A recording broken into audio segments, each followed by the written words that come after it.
He thought it was just another wrong number, until the message made him stop breathing for a second. The phone vibrated once against the polished mahogany table, barely noticeable beneath the low hum of conversation and the quiet clink of crystal glasses. But Vincent Romano noticed everything, and when his eyes dropped to the screen, the room around him seemed to dim as if the light itself had stepped back to watch. "He broke my leg. Basement, please." The words were simple, fragmented, typed by someone who didn't have time to think. And for a moment, Vincent didn't move, didn't speak, didn't even blink, his fingers resting lightly against the edge of the table as the men around him continued their discussion about shipments and territories, unaware that something far more urgent had just entered the room. Across the city, in a house that looked beautiful from the outside and silent from the street, Lila Johnson lay on the cold tile floor, her breath shallow but steady, her phone clutched tightly in her hand, as if it were the last thread connecting her to the world beyond those walls. Her dark curls damp against her forehead, her uniform wrinkled from hours that had blurred into something unrecognizable, and she stared at the screen, not knowing if anyone would ever read what she had sent. She hadn't meant to text that number. Her vision had swam, her fingers had slipped, and now all she could do was wait, her heart beating in uneven rhythm as distant footsteps echoed somewhere above her, each sound making her grip tighten just a little more. Back at the table, Vincent read the message again, slower this time, his jaw tightening almost imperceptibly as he noticed what others would miss. The way the sentence broke, the absence of punctuation, the urgency hidden between the words, and without lifting his head, he slid the phone slightly to the side, his voice cutting clean through the conversation without raising in volume. "We're done here." The men fell silent instantly, their confusion unspoken but understood, because when Vincent Romano ended a meeting early, there was always a reason, and it was never something small. He stood in one smooth motion, his chair, barely making a sound against the floor, and as he walked away, he typed just 4 words, his expression unreadable, his pace steady, as if nothing had changed at all. "Stay alive. I'm coming." Lila's phone buzzed softly in her hand, the vibration startling enough to make her inhale sharply, and for a second, she hesitated, afraid to look, afraid it would be nothing, afraid it would be someone telling her she had the wrong number. But when she finally forced her eyes to focus on the screen, the message waiting there didn't feel like a mistake. It felt like something else entirely, something heavier, something real, and as she read those words, her breathing steadied just a fraction, her grip loosening just enough for hope to slip in, quiet but undeniable. Somewhere between fear and exhaustion, she closed her eyes for a second longer than she should have, and when she opened them again, the room hadn't changed, the walls were still the same, the silence still pressed in around her, but something inside her had shifted. She wasn't alone anymore. And miles away, Vincent Romano was already moving, his car cutting through the night with quiet precision, his mind working faster than the city lights passing by his window, because he hadn't just read a message. He had recognized it. And he never ignored things he recognized. The city stretched out in front of Vincent Romano like a living machine, every streetlight flickering in rhythm, every passing car part of a system he had spent years learning how to read. And tonight that system felt different, not because anything had changed, but because his attention had narrowed to a single point, a single message that did not belong to his world, and yet had found its way into his hands. His driver said nothing, keeping both hands steady on the wheel as they moved through downtown traffic. But Vincent's eyes never left the screen, replaying the message again and again, not for the words themselves, but for what surrounded them, the timing, the structure, the subtle detail that most people would ignore. A second message appeared, weaker, slower, as if it had taken everything the sender had left to type it. "Please, I cannot move." Vincent's expression did not change, but his thumb hovered for a fraction longer before he responded, his voice quiet as he spoke into the silence of the car. "Trace this number." The command was simple, but the man in the front seat reacted instantly, tapping a small device mounted beside the dashboard, his fingers moving quickly, efficiently, because he understood that when Vincent asked for something like this, it was never random. Across the city, Lila Johnson forced herself to stay awake, her head resting against the cool surface beneath her, the faint glow of her phone illuminating just enough of the room to remind her where she was, shadows stretching along the walls like something alive, something waiting. She had tried to sit up once, but the sharp wave of pain had stopped her before she could move more than a few inches, leaving her breathing uneven, her fingers tightening around the phone again, as if letting go would mean losing the only connection she had left. The message she had received did not feel real, not in the way anything else in that house had felt real, and yet she read it again, slower this time, as if the meaning might change if she gave it enough time. Stay alive. I am coming. The words were steady, certain, and that certainty settled somewhere deep inside her, not strong enough to erase the fear, but enough to hold it in place, enough to stop it from taking over completely. Somewhere above her, a door opened, the sound carrying down through the house in a way that made her freeze, her breath catching as she turned her head slightly, listening, counting the seconds between each step, each creak of wood, her mind racing faster than her body could respond. Back in the car, the device beeped softly, and the driver glanced at the screen before speaking. Signal is weak, but we have a location. Residential area, about 12 miles out. Vincent nodded once, his gaze shifting to the window as the city lights began to thin, replaced by darker streets and longer stretches of silence. Send the address to the team. No noise. His voice remained calm, controlled, but there was something beneath it now, something sharper, something that had not been there before, because this was no longer just a message. This was a situation. And Vincent Romano did not walk away from situations once he understood them.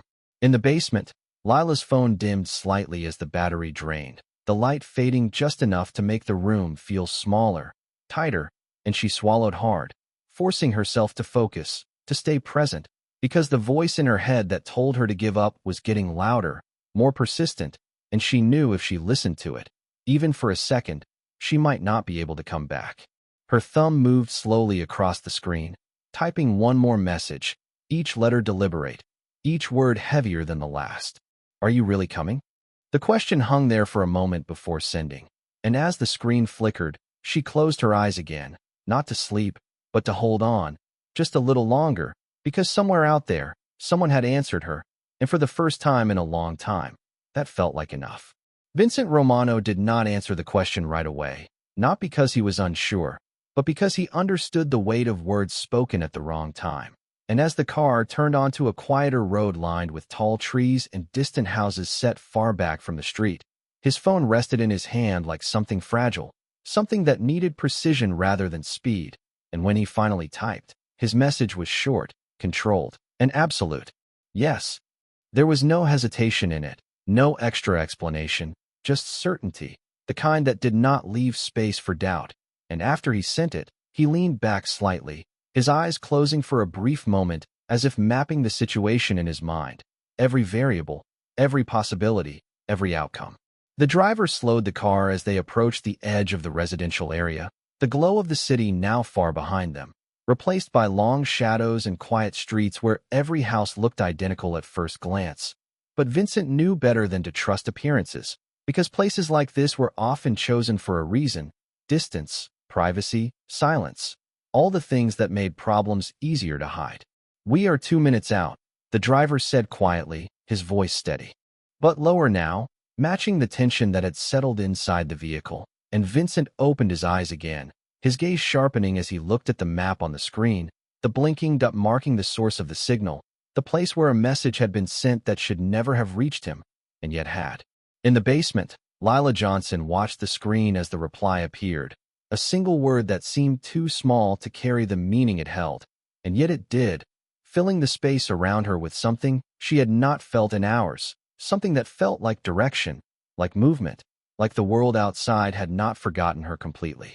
Her fingers trembled slightly as she shifted her grip on the phone, her breathing still uneven but no longer as shallow, and she forced herself to stay focused, to stay aware, because the sounds above had not disappeared.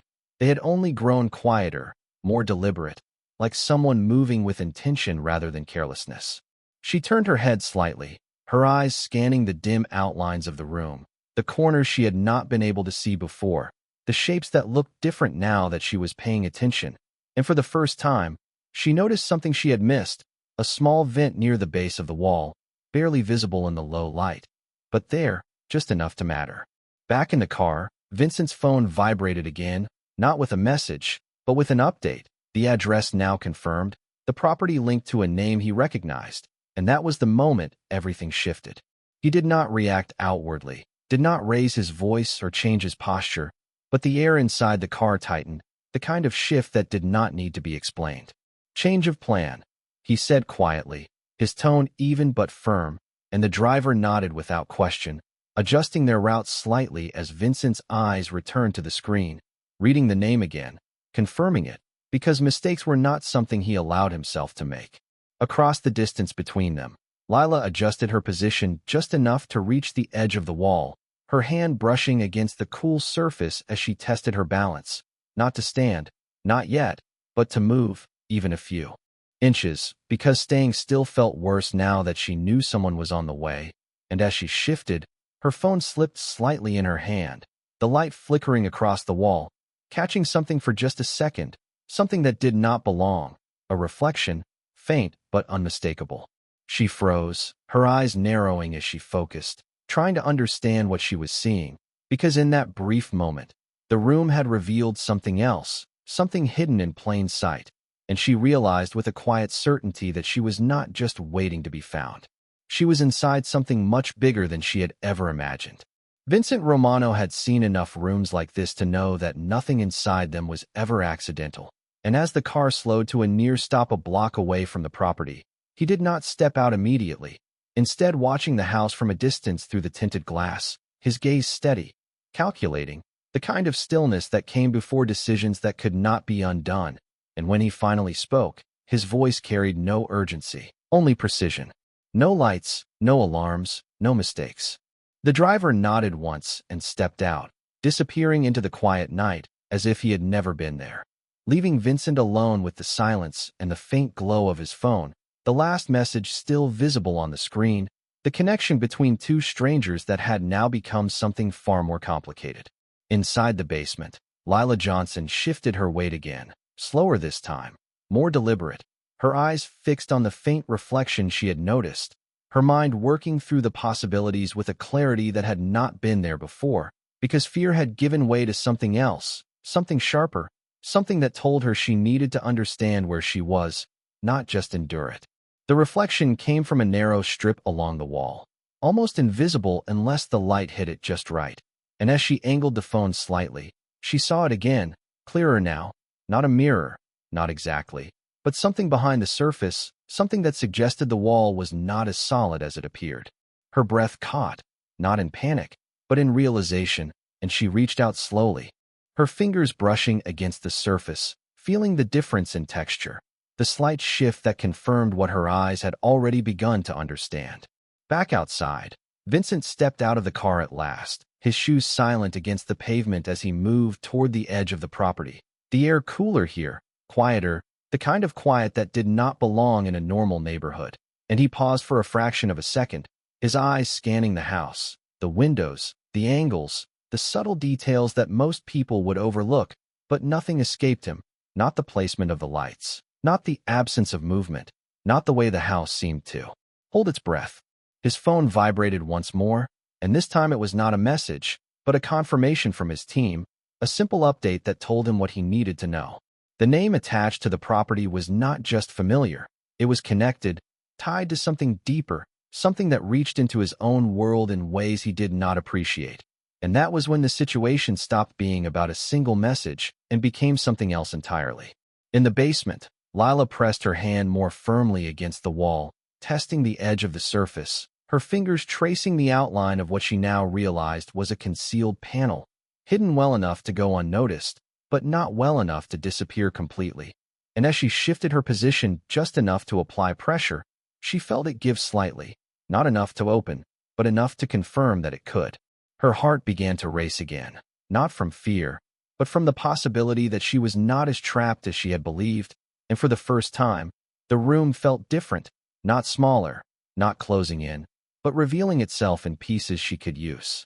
Outside, Vincent moved forward without hesitation, crossing the boundary of the property as if it belonged to him, because in his mind, It already did, his presence changing the space before he even reached the door, and as he approached, he did not knock, did not announce himself. He simply stopped, his hand resting briefly against the surface as if listening, as if the house itself might respond, and in that moment, everything seemed to pause. The night, the air, the distance between two people who had never met, all of it suspended on the edge of what would happen next, and somewhere beneath his feet, Lila Johnson pressed harder against the hidden panel, feeling it shift just enough to give her something she had not had before. A way forward. The panel did not open all at once.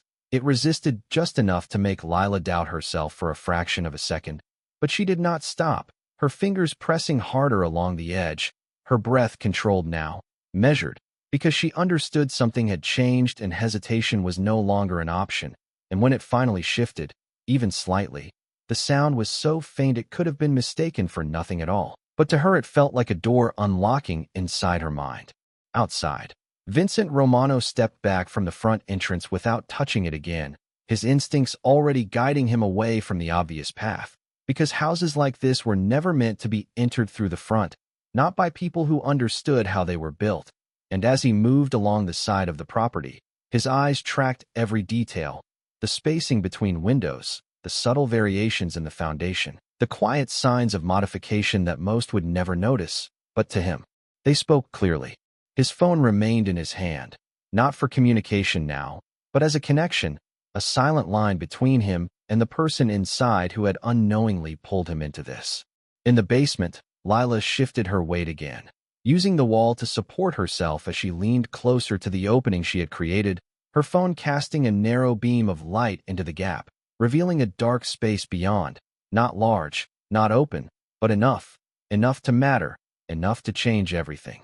Her heart beat faster, not from fear, but from the realization that she had a choice now, to stay where she was and wait, or to move into the unknown with no guarantee of what waited on the other side. Above her, the house remained quiet, but the quiet felt different now, heavier, as if something had shifted there too. As if the presence outside had already begun to ripple through the structure in ways she could not see. Vincent paused near the back of the house, his gaze settling on a small, nearly hidden entrance, not a door in the traditional sense, but a service access, the kind used for maintenance, deliveries, things meant to remain unseen. And he stood there for a moment, listening, not for sound, but for absence, for the unnatural stillness that confirmed he was exactly where he needed to be. He did not rush, did not force anything. He simply reached out and tested the handle, his movements controlled, deliberate, and when it gave, he stepped inside without hesitation, the darkness closing around him like a curtain that had been waiting to fall. Inside, the air was cooler, stiller, and he moved through it with the same quiet precision, each step placed with intention, his awareness expanding to fill the space, mapping it in real time, every corner, every hallway, every subtle shift in structure. In the basement, Lila took a breath and made her decision, her fingers tightening around the edge of the panel as she pulled it open just enough to create an opening she could use, the effort slow, careful, because she could not afford to make noise. Not now, not when everything depended on staying unseen. She angled her body toward the gap, her movements cautious but determined, and as she began to slide herself through, the phone slipped slightly in her hand again, the light flickering across the hidden space, illuminating something she had not expected, a narrow corridor, unfinished, with exposed beams and a path that led somewhere beyond the room she had been trapped in. She froze for a second, her eyes adjusting, her mind racing to understand what she was seeing, because this was not an accident, this was design, intentional, concealed, and the realization settled into her with quiet certainty. She had not just found a way out. She had found something someone had worked very hard to hide. And somewhere above, Vincent Romano moved deeper into the house, his presence silent, his purpose clear, because he had not come to search blindly. He had come to find exactly what had called him here, and he could feel, with absolute certainty, that he was getting closer. The corridor was narrower than Lila expected, barely wide enough for her shoulders, the air inside it cooler and carrying a faint metallic scent that did not belong to the rest of the house. And as she pulled herself fully through the opening, she paused for just a second, her back pressed against the rough surface behind her, listening, waiting, making sure the world she had just left had not noticed her absence. Nothing changed. No sudden noise, no footsteps rushing toward her. Only the same heavy silence that had filled the house before, and that silence gave her something she had not felt since this began. A small, fragile window of time. Above, Vincent Romano moved through the interior with the same controlled pace, his eyes adjusting to the dim light as he followed the subtle layout of the structure, each step guided by instinct more than sight, because places like this were built with intention, and intention always left patterns. He passed through a hallway that looked ordinary at first glance, clean lines, neutral colors, the kind of space designed to feel forgettable, but he did not slow, did not pause, because he already knew the surface was not the truth. It never was, and somewhere beneath it, something else was waiting to be uncovered. In the hidden corridor, Lila shifted forward carefully, her hand sliding along the wall to steady herself. Her phone held low now, the light dimmed to the bare minimum, just enough to see without announcing her presence, and each movement took effort, not just physically, but mentally, because every step into the unknown carried the weight of what she might find. The path stretched ahead of her, turning slightly to the left, disappearing into deeper shadow, and she swallowed hard, forcing herself to keep moving, because staying still was no longer an option. Behind her, the panel remained slightly open, a thin line of light marking the place she had escaped from, and for a moment, she considered closing it, sealing herself inside this new space. But something told her not to, something quiet and instinctive that said she might need that connection again. Outside that hidden layer of the house, Vincent stopped suddenly, not because he had seen something, but because he had felt it, a subtle shift in the structure beneath his feet, the kind of detail most people would never notice. But to him it was clear, a difference in density, a hollow space where there should have been none. He looked down, his gaze narrowing slightly, and for the first time since entering the property, he changed direction without hesitation, moving toward the source of that feeling as if it had called to him directly. In the corridor, Lila's breath caught as she noticed something ahead, not a door, not exactly, but a change in the wall, a section that looked newer, smoother, as if it had been added later, and she slowed, her eyes scanning the surface, her mind trying to understand what she was seeing, because nothing about this place felt accidental anymore. She reached out slowly, her fingers brushing against the surface, and as she did, she felt it, the same subtle give she had noticed before, the same hidden mechanism, and her heart began to race again, not from fear, but from realization. This was not just a passage. It was part of something larger, something designed to connect spaces that were never meant to be seen together. Above her, Vincent's hand hovered just above the floor, his fingers tracing the invisible line where two sections met, and he did not need confirmation to know what it meant, because he had seen this before, not in this house, but in others like it, built by people who believed they could hide things forever. He straightened slowly, his expression unreadable, but his focus sharper than ever, because now he understood. He was not just searching for a person. He was inside a structure built to conceal truths. And somewhere within that structure, moving through a hidden path she had discovered by accident, Lila Johnson was no longer just waiting to be found. She was getting closer to something that could change everything. The second panel did not resist as much as the first, almost as if it had been opened before, recently enough that the mechanism had not settled back into stillness, and Lila felt it shift beneath her fingers with a quiet ease that made her pause, her breath catching not from fear this time, but from the realization that she was not the first person to move through this hidden path, and that thought carried a weight she could not ignore. She pushed gently, just enough to create a narrow opening, and a faint glow slipped through from the other side, warmer than the cold light of her phone, softer, controlled, the kind of light that belonged to a space designed with purpose rather than neglect. She did not move immediately, instead lowering her head slightly, listening again, because the silence here was different, less empty, more contained, as if something beyond that panel was active in a way she could not yet see.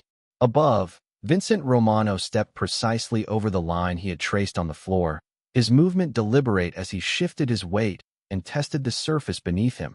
And when it responded with that same subtle give, he did not hesitate. his hand moving to the edge of a nearby wall, his fingers searching for the hidden seam he knew would be there, because structures like this always followed the same logic. Concealment layered over access, hidden in plain sight for those who knew how to look. His phone remained silent now, but he did not need it. Not anymore. Because he could feel the proximity, the distance between him and the source of that message narrowing with every step, every decision aligning in a way that felt less like chance and more like inevitability. In the corridor, Lila adjusted her position again, her shoulder pressing lightly against the wall as she leaned closer to the opening, her eyes narrowing as she tried to see through the gap without revealing herself. And what she saw made her still completely, her body freezing in place as her mind struggled to process it. The space beyond was not another empty passage, not another forgotten section of the house. It was a room, finished, intentional, with clean surfaces and organized structure, the kind of space that did not belong beneath a place like this unless it was meant to remain hidden. And on the far side, partially obscured by the angle, she could make out the faint outline of a desk, papers spread across it, illuminated by a single lamp that cast long shadows across the walls. She swallowed slowly, her grip tightening around the edge of the panel, because this was no longer just about finding a way out. This was about understanding what she had stumbled into. Outside that hidden layer, Vincent's hand found the seam he had been searching for, his fingers pressing lightly before applying just enough pressure to test the mechanism. And when it shifted, he felt it instantly, the confirmation settling into him with quiet certainty. He did not rush to open it, did not force the entry, instead pausing for a fraction of a second as his mind aligned the space he was in with the structure he had already mapped, calculating the angles, the distances, the likelihood of what lay beyond, because he understood that whatever was hidden here had been placed with intention, and intention always came with protection. In the corridor, Lila made a decision without fully realizing it, her body moving before her thoughts could catch up, as she pushed the panel just a little wider, enough to create a gap she could see through clearly. Her breath held as she leaned forward, her eyes scanning the room beyond with a focus that cut through the exhaustion, through the fear, because something inside her knew that this moment mattered. The lamp flickered slightly, casting a shifting light across the surface of the desk, and for just a second, something caught her attention, a detail that did not belong, a symbol, faint but recognizable, printed on one of the documents, and even without context, even without understanding, she knew it meant something important. Above her, Vincent's hand pressed more firmly against the hidden panel, and as it gave way beneath his touch, he felt the same thing he had felt before, that shift in space, that opening into something concealed, and as he prepared to move forward, his expression remained unchanged, but his focus sharpened to its edge, because he was no longer just following a message. He was stepping into a truth that had been buried, and somewhere on the other side of that truth, Lila Johnson was already looking straight at it. The room beyond the panel felt too precise to be hidden, every surface arranged with intention, every object placed as if it belonged to a system rather than a home. And Lila remained still at the edge of the opening, her breath slow and controlled as her eyes adjusted to the softer light, tracing the lines of the desk, the neat stacks of documents, the faint hum of something electrical she could not yet see. It was not chaos, not neglect. It was order, the kind of order that came from someone who needed control, and that realization settled into her with a quiet weight, because it meant this place was not abandoned, it was used. Carefully, she shifted forward another inch, just enough to widen her view, her fingers tightening against the panel as she leaned in, her attention drawn to the symbol she had noticed before, now clearer under the steady glow of the lamp, sharp lines forming a mark that looked official, deliberate, something that did not belong in a hidden room beneath a private residence. She did not understand it, but she knew it mattered. Above, Vincent Romano stepped through the opening he had uncovered, his movement seamless, silent, as if the space itself had made room for him. And as he entered the concealed layer of the house, the air changed, the stillness becoming more defined, more structured, confirming what he had already suspected. This was not an accident.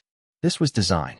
He paused for a fraction of a second, his eyes scanning the corridor ahead, the narrow passage that extended into darkness, and without hesitation, he moved forward, each step measured, his awareness expanding with every detail, every shift in temperature, every subtle sound that revealed the hidden architecture around him. In the room below, Lila's phone slipped slightly in her hand again, the dim light flickering across the surface of the desk, and for a brief second, the reflection shifted just enough to reveal something else, a small device positioned near the edge, its screen dark but not off, a faint indicator glowing in the corner. She froze, her gaze locking onto it, her mind racing to understand what it was, because something about it felt familiar in a way she could not explain, and as she watched, the screen flickered once, then again, as if responding to something unseen. Her heart began to beat faster, not from fear, but from the realization that this room was not just storing information, it was connected, active, part of something larger that extended beyond the walls she could see. In the corridor above, Vincent slowed his pace slightly, not out of caution, but out of recognition, because the structure ahead mirrored something he had encountered before, a layout designed to separate spaces while keeping them linked, a system that allowed movement without visibility. And as he reached the turn in the passage, he did not need to see what was around the corner to know he was close. Very close.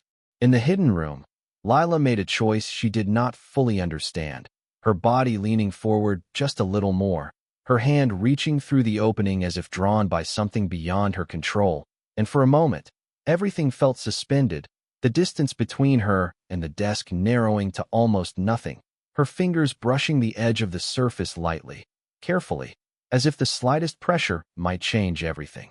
The lamp flickered again, and this time, the documents shifted slightly in the air from the movement, revealing more of the symbol, more of the text beneath it, lines of information she could not fully read but could feel the importance of, and as she stared at it, trying to make sense of what she was seeing, a sound echoed faintly through the hidden structure above, not loud, not sudden, but enough to travel through the walls, enough to reach her where she was. She froze instantly, her hand pulling back, her breath stopping as her eyes lifted toward the direction of the sound, because something had changed. Above her, Vincent Romano had just stepped into the final stretch of the corridor, his presence now within feet of the concealed room, his focus absolute, his path undeniable, and in that moment, separated by nothing more than a hidden wall, two worlds that had never been meant to meet were about to collide. The sound did not come again, but it did not need to, because both of them had already felt it, that subtle shift in the space, the kind of presence that could not be seen but could not be ignored, and Lila remained frozen where she was, her hand hovering just above the edge of the desk, her breath held as if even the smallest movement might give her away. The room around her felt different now, no longer just a hidden space, but something exposed, something on the verge of being discovered, and as her eyes lifted slowly toward the wall she had come through, she realized with quiet certainty that she was no longer alone in this structure. On the other side of that wall, Vincent Romano stood still for the first time since entering the house, not because he was uncertain, but because he had reached the point where certainty no longer required movement, his hand resting lightly against the concealed surface, feeling the faint vibration that had traveled through it, confirming what he already knew. Someone was there. Not just anyone, but the person who had sent the message that had pulled him across the city and into this hidden world. He did not speak, did not announce himself, because he understood that timing mattered more than words. And for a moment, everything held in place, the silence stretching between them like a line waiting to be crossed. In the room, Lila's phone slipped from her hand and landed softly against the surface of the desk, the sound barely audible, but enough to break the stillness, enough to send a ripple through the space that neither of them could ignore, and her heart surged in her chest as she instinctively pulled back, her body pressing against the edge of the panel as her eyes locked onto it, waiting, listening, knowing that something was about to happen. Vincent's fingers moved then, not quickly, not forcefully, but with absolute control, pressing against the hidden seam as the panel responded beneath his touch, the mechanism giving way in a smooth, deliberate motion that revealed the room beyond inch by inch, the light spilling into the corridor, illuminating the space between them in a way that erased the distance completely. He stepped forward once the opening was wide enough, his presence filling the room without effort, his gaze settling immediately on the figure. In front of him, not with surprise, not with hesitation, but with recognition, because he had already seen her, not in person, but in the fragments of words she had sent, in the urgency that had carried across a single message and turned into something far greater. Lila did not speak, could not speak, her eyes wide as she took in the man standing in front of her, the one who had answered, the one who had come, her mind struggling to align the reality of him with the idea she had held onto in the dark, and for a second, everything felt unreal, suspended between fear and relief, between disbelief and understanding. Vincent did not move closer immediately, did not reach out. He simply looked at her, his expression steady, controlled, but not cold, because what he saw in that moment was not just a situation, not just a problem to be solved, but a person who had held on long enough to be found. His voice, when it came, was quiet, almost calm, but carried a weight that settled into the room with finality. "You are safe now." The words did not echo, did not need to, because the silence that followed them was deeper than anything that had come before. The kind of silence that marked the end of something and the beginning of something else. And as Lila's breath finally released, slow and unsteady, the tension that had held her together began to loosen, not completely, not all at once, but enough to let something through, something she had not allowed herself to feel until that moment. Vincent's gaze shifted briefly to the desk, to the documents, to the symbol that had drawn her attention, and in that single glance, he understood the full scope of what this place represented, not just a hidden room, but a hidden truth, one that connected directly to his world in ways that could not be ignored. And when his eyes returned to her, there was something new behind them, not just resolve, but purpose. He stepped forward then, closing the final distance between them, not as a stranger, not as a rescuer standing above, but as someone who had answered when no one else had. And in that moment, the line between their worlds disappeared completely. And that night, in a house built to hide everything, the one thing that could not be buried any longer was finally brought into the light. In a world where silence hides truth and power controls what is seen, a black maid's desperate message reaches the wrong number and unknowingly connects her to a mafia boss whose presence turns fear into something far more complex. What begins as a mistake unfolds into a gripping journey of survival, hidden corridors, and secrets buried beneath a perfect home, where every shadow holds intention and every step reveals a deeper layer of control. As the black maid struggles to move forward through pain and uncertainty, she uncovers a concealed space filled with quiet evidence of something much larger, while the mafia boss follows an instinct he cannot ignore, navigating a structure built to deceive, guided only by fragments of urgency and the weight of a message that refused to be dismissed. This story blends tension, mystery, and emotional depth into a cinematic experience where dark romance emerges not through desire, but through connection forged in danger, where presence becomes protection and silence becomes understanding. As hidden walls open and truths begin to surface, the line between two worlds disappears, revealing how dark romance can exist in the space between fear and trust, between power and vulnerability, between a man who controls everything and a woman who has nothing left but her will to survive. With every moment building toward an inevitable encounter, the narrative captures the essence of dark romance through restraint, atmosphere, and emotional intensity, showing how dark romance is not about fantasy, but about the unexpected bond formed when someone chooses to answer, to act, and to see beyond status.